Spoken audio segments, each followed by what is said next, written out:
Hello guys and welcome to Bong wonders. আমরা এখন চলে এসেছি শিখদের সব থেকে পবিত্র স্থান হরমন্দর সাহিব, বা যেটাকে ফেমাসলি বলা হয় গোল্ডেন টেম্পলে।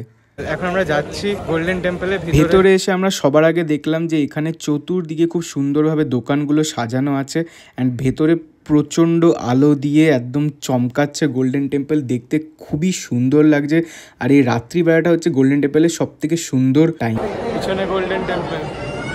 এই গোল্ডেন টেম্পলের নির্মাণ শুরু হয় 1581 সালে এবং 7 বছর লাগে শেষ হতে এই গোল্ডেন টেম্পলের নির্মাণ। তোমরা সবাই জানো যে গোল্ডেন টেম্পলের লেয়ারিংটা পুরোটা সোনার, কিন্তু কতটা? তো কথা হচ্ছে 1700 শতাব্দীর, যখন মহারাজা রঞ্জিত সিং ডোনেট করে 162 কেজি গোল্ডের, তাও আবার 24 ক্যারেট গোল্ডের। কিন্তু তারপরেও 1990 এর সময় 500 কিলো সোনা আরো ইউজ করা হয় এই গোল্ডেন টেম্পলের উপরে পরত চড়ানোর। বলা হয় রোজ প্রায় 1.5 লাখ লোকেরা এই লঙ্গারে খাবার খায়, এবং শোনা যায় যে একসময় মুঘলদের রাজা আকবরও এই লঙ্গারে এসে খাবার খেয়ে গেছেন।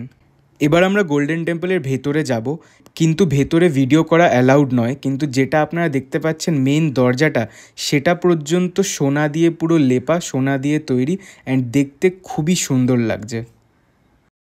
এই এখনই জাস্ট গোল্ডেন টেম্পল থেকে বেরোলাম, রাত্রি 11টা বাজে। 1.5 ঘন্টা লাইন দিয়ে দর্শন হলো, আর খুব ভালোভাবে দর্শন হলো। খুব মনটা শান্ত, খুব পিসফুল হয়ে গেছে। খুবই কষ্ট লাগলো যে ভিতরটা দেখাতে পারলাম না, কিন্তু এটা জানা ছিল পসিবল না এর ভিতরে দেখানো। যাই হোক, যতটা দেখিয়েছি বাইরের থেকে ততটা হোপফুলি তোমরা এনজয় করেছো। লাইক, শেয়ার এন্ড সাবস্ক্রাইব করে দিও। এটা hello guys and welcome to Bong Wanderers. আমি আর মা এখন পুরো রেডি। তো আমরা এখন অমৃতসরের হোটেলে আছি, আর এখান থেকে বেরিয়ে আমরা যাব হচ্ছে পেহেলগাঁও। মা কিছু বলবে? এখানে তো অভিজ্ঞতা খুব ভালো হলো, এত ভালো ঘুরেছি, খুব ভালো লেগেছে।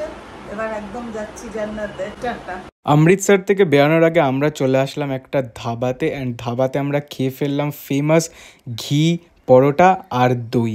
অ্যান্ড তারপরে আমরা ট্রাভেল করলাম জম্মু অবধি, অ্যান্ড জম্মুতে একটা হোটেল নিলাম। এটা হচ্ছে আমাদের রুমটা খুবই সুন্দর, একদম রাস্তার ধারে, কাঁচ দিয়ে সবকিছু দেখা যাচ্ছে। আমরা এখানে স্টে করব, কালকে বাদবাকি জার্নিটা করব টুয়ার্ডস পেহেলগাঁও, অ্যান্ড এখানে আমরা এখন লাঞ্চ করছি, এবং কালকে আমরা ট্রাভেল করব the haven on earth Kashmir. Tata.